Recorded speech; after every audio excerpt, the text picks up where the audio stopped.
Brown versus Board of Education, 1954.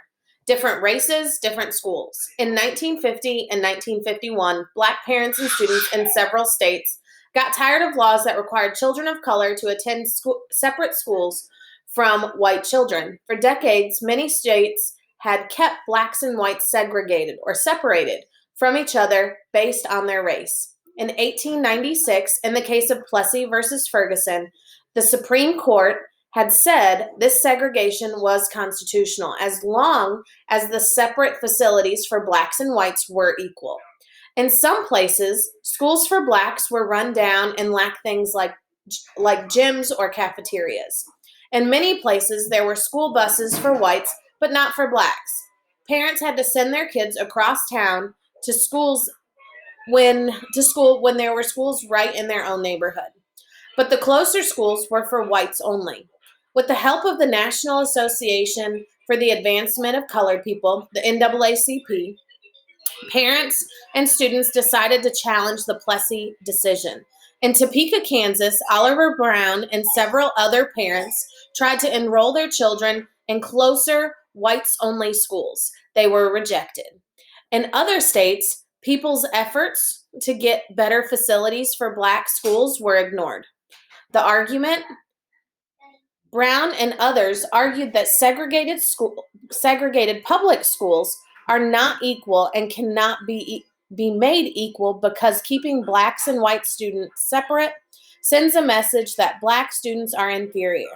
Therefore, the very act of separating black and white students violate the 14th Amendment of the U.S. Constitution, which guarantees equal protection of laws.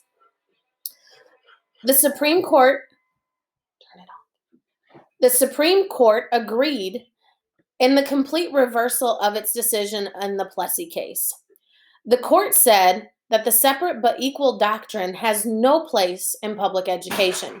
Separating children just because of race generates a feeling of inferiority as their status in the community that may affect their hearts and minds in a way unlikely ever to be undone. Segregation therefore deprived black students of equal protection of the laws of the 14th Amendment.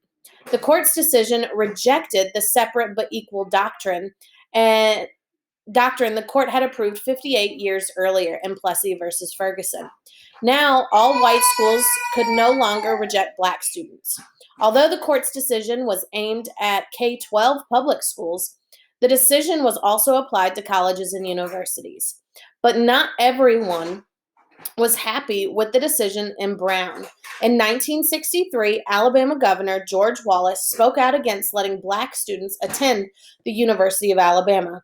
He stood in the doorway to block 2 black students from being able to register. The conflict ended when President Kennedy ordered the Alabama National Guard to the scene.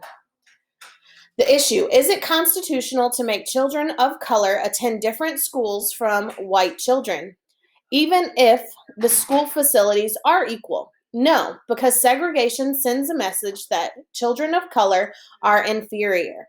In this image below, you will see Governor Wallace. He makes a stand in the doorway of the University of Alabama, and the Alabama National Guard was called in to escort these students to class.